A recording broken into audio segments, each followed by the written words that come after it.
when I was at the vet's the other day, taking my new cat, my beautiful long-haired black cat, in for its first session to see how it's doing, I noticed on the kiosk where you pay, it said, "I'm broken. I'm broken."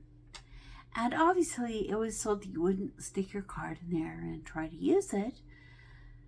But to read that, to really see it, and to feel the energy of it, "I'm broken."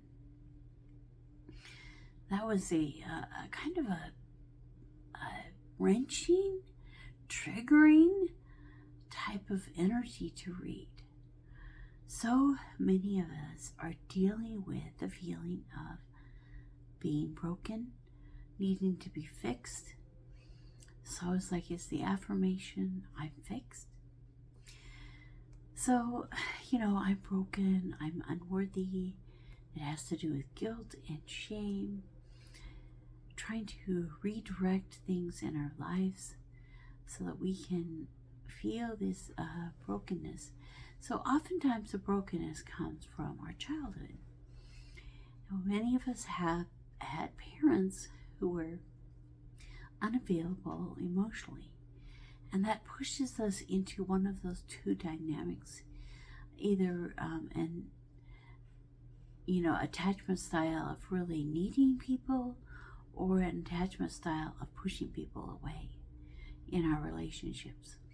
But overall, by feeling broken, by feeling unworthy, we are really pulling in that energy into ourselves and attracting people who continue the pattern.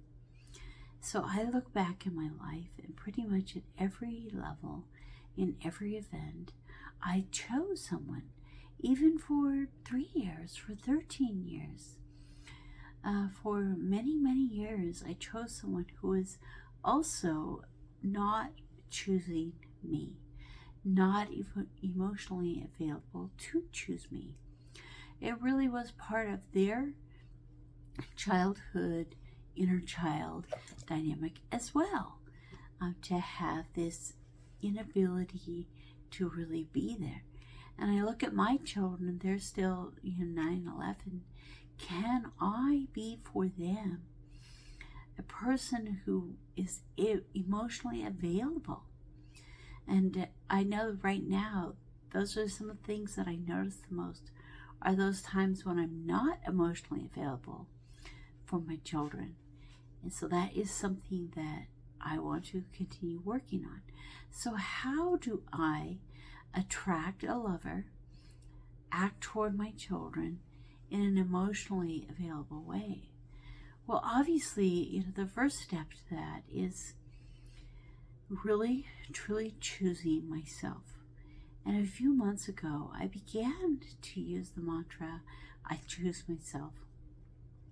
It has helped me to break ties with multiple romantic partners who I had collected at different levels in different ways throughout my life that just were not and are not emotionally available. And so the more I say to myself, "I choose me, I choose myself," that really helps. So the first step is to say, "I choose me." A second thing that has really helped me is to turn inward and say to myself, say to that little child inside of you, "I love you and I'm listening. I love you and I'm listening." When you truly say to yourself, "I love you and I'm listening," and then stop and listen and see, what does your inner child have to say? I think I cried for a couple of days. By the way, crying really helps you lose weight. Anyway, so to me, the third thing is taking care of yourself.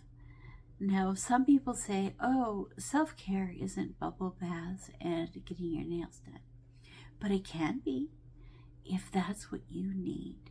Self-care is knowing what you truly need and what will help you the most.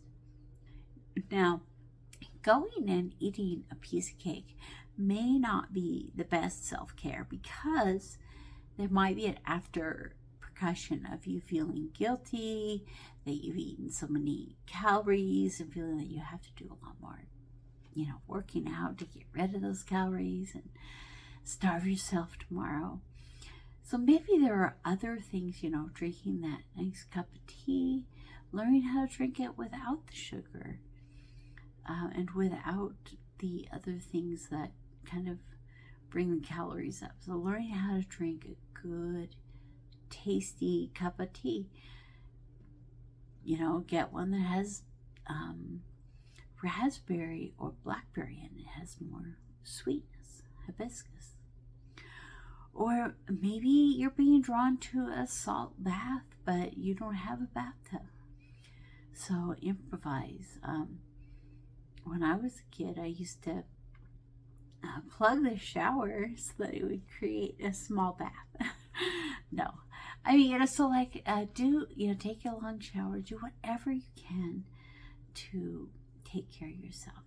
So to me, the third thing is to take care of yourself.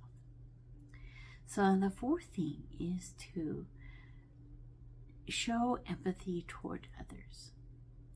So a lot of us feel like we have overdone it, that we are overgivers. But are we really, truly giving to others in an empathetic way? Are we giving of our time and our attention in a real way? Because if we spent a lot of time in our lives around other people that were emotionally unavailable, part of learning how to be emotionally available is to express ourselves with authenticity, to give vulnerability to others, give to others without expecting anything in return, give without expecting anything in return. You can be the most giving person in the world and still always be looking for that thing coming back to you. What do you think is coming back to you? So I would say the fifth thing that I would embrace in helping myself express my true emotions, to be emotionally available to others, is to connect with nature. So as you connect with nature, observe the dog, observe the cat, observe the bird. The bird lives in the moment. It eats the food that it finds.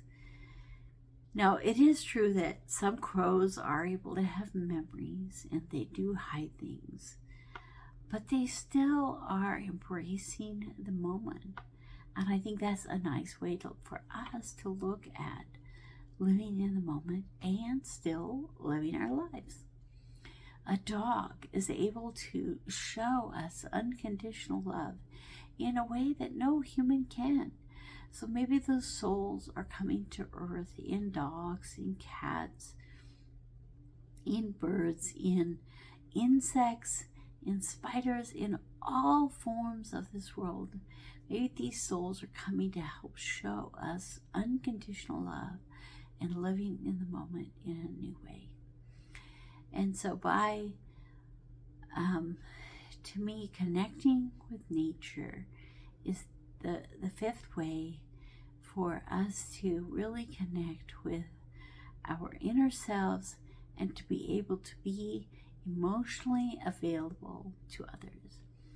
So like we were talking about, in order to attract people into our lives who are emotionally available, who do choose you, to choose someone who chooses you, you need to start doing some of these things and to bring these into your life.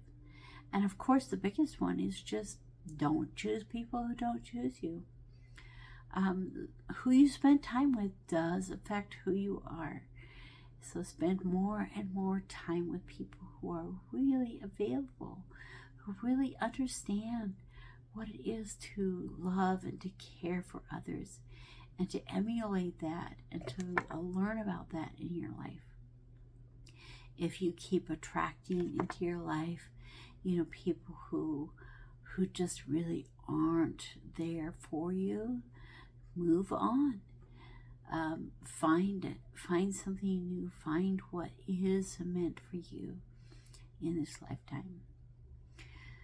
So, at Spiritual Rebirth Sanctuary, we can also really connect with these energies with unconditional love through the Theta Healing. So if that's something you're interested in, if you want to go to the next level with a tarot reading or with energy healing, feel free to contact me. And these are the thoughts that I have been having lately. And come and check out my website, because on my website is my blog. And so I want to give these kind of thoughts that come to us and that are part of our lives and make a huge change for us in my blog and also in this YouTube channel. So subscribe to the YouTube channel and like the video if it was helpful to you, and let me know any topic in the comments that you would like me to talk about in the future. And if you mention it, it's probably something I've dealt with in my life, because certainly I have been led to a lot of wisdom. So I will talk to you guys later, and thank you so much for spending some time with me here at Spiritual Rebirth Sanctuary, a safe place for healing.